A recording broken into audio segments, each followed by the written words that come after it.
अगले 5 मिनट आपके लिए, आपके बच्चों के लिए और इस देश के लिए बहुत ज़्यादा अहम है।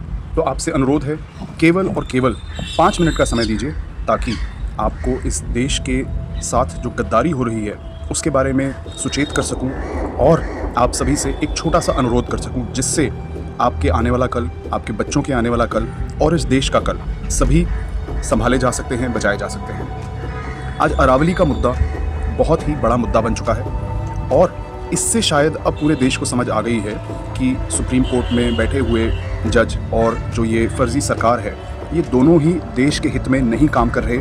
इनको सिर्फ अपनी जेबें और अंबानी अडानी की जेबें भरनी है और इनको आपके फ्यूचर से, साफ़ हवा से, साफ़ पानी से, किसी चीज़ से मतलब नहीं है।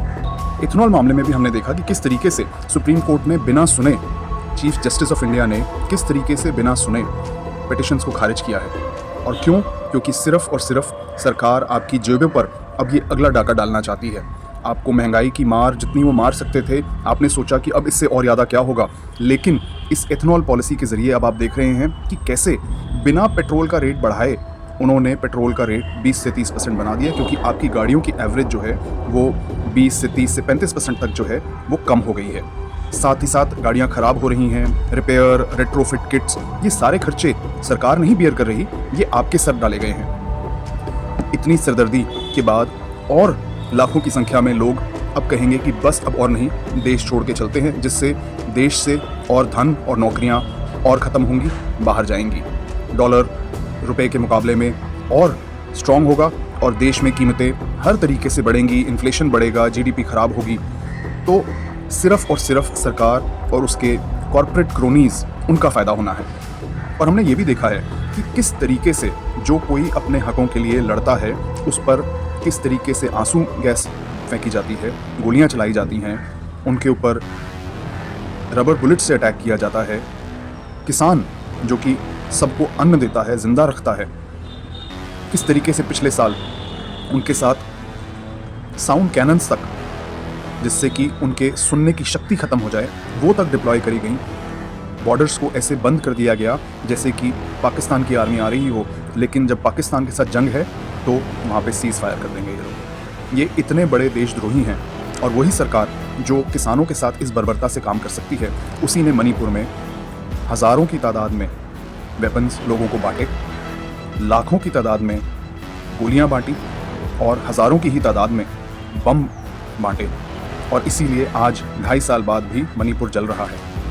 लद्दाख में हमने देखा कि कैसे सोनम वांगचुक जैसे इंटेलेक्चुअल को किस तरीके से आज 80 दिन से कैद में रखा गया है। अपने वादे किए हुए ये पूरे नहीं करते और देश की जनता को इन्होंने पूरा और पूरा सिर्फ अपना गुलाम बना रखा है। और कोई जो आवाज़ उठाता है उसके खिलाफ सरकारी एजेंसियां काम करती हैं। लेकिन मणिपुर जैसे मामले में जहां की इतनी तबाही हुई, 300 से ज़्यादा लोग मारे गए सिर्फ सरकार के खुद हैंडओवर के कारण, और 50,000 से ज़्यादा आतंकवादी मणिपुर में खड़े हो चुके हैं और वो आज देश भर में ब्रांचेस खोल रहे हैं। तो हर जगह वही एजेंसियां फेल हैं। ये दुनिया भर में लोगों को बदनाम करने के लिए कैंपेन चलाते हैं। सिख है तो वो खालिस्तानी है, क्रिश्चियन है तो वो एंटी नेशनल है, कोई समझदार है तो वो अर्बन नक्सल है, किसी ने कोई सोच के कुछ बोला कि हम सबको मिलकर ये करना चाहिए तो उसने टूल किट बनाई है इनके खिलाफ। लेकिन यही एजेंसियां जहां असली काम करना है वो काम नहीं करती। इन एजेंसियों का आज काम सिर्फ सरकार के लिए और फ्रॉड लोगों को, क्रिमिनल लोगों को बीजेपी में शामिल कराना है। उनके पास और कोई काम नहीं है। और मुझे ये कहने में कोई संकोच नहीं है कि देश में आज कानून व्यवस्था बिल्कुल ठप हो चुकी है। देश अंदर से ध्वस्त है, लेकिन सिर्फ और सिर्फ अखबारों में और मीडिया पर आपको उलझा के रखकर एक ऐसी तस्वीर पेश की जाती है कि सब चंगा सी। लेकिन पिछले 10 से 11 साल में सिर्फ दंगे हो रहे हैं, रोज़ कुछ ना कुछ नया आपस में फसाद करवाकर ये लोग देश पर अपना राज काबिज करे हुए हैं।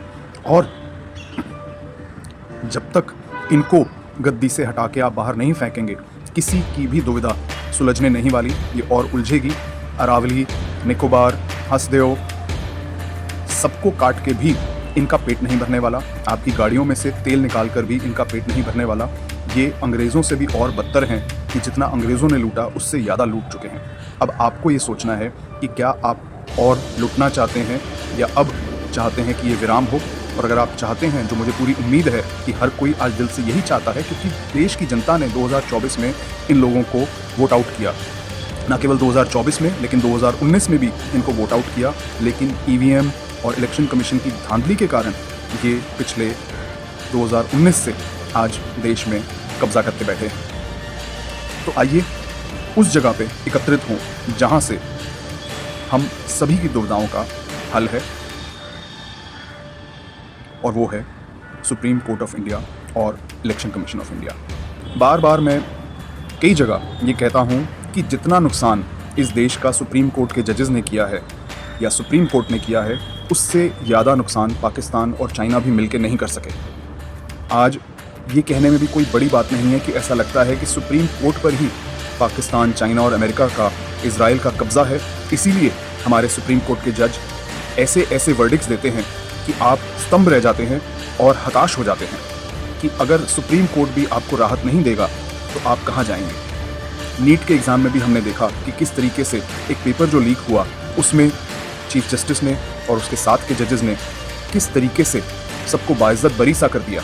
चंडीगढ़ चुनावों में भी हमने देखा कि किस तरीके से खुलेआम बीजेपी के लिए एक सरकारी अधिकारी धांधलेबाजी करके वोटें काट रहा था ताकि बीजेपी के लोगों को मेयर बनाया जा सके, गद्दी नशीन किया जा सके। लेकिन उस पे भी क्या हुआ?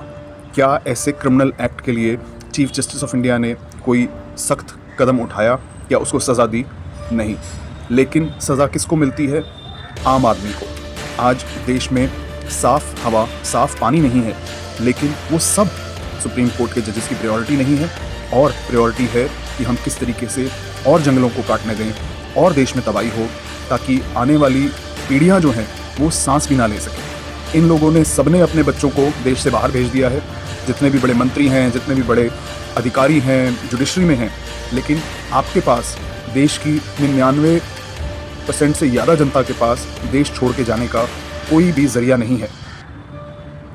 तो आपको यहीं रहना है, और इन्होंने निकोबार से लेके हसदेव, हसदेव से लेके अब अरावली, हर जगह तबाही मचा रहे हैं। तो आज आपको ये समझने की ज़रूरत है कि अगर इस सभी का हमें इलाज करना है तो ये कैंसर है जो देश के अंदर घुस चुका है, और उस कैंसर को जब तक आप नहीं हटाएंगे तब तक ये सारी चीज़ें बढ़ती रहेंगी।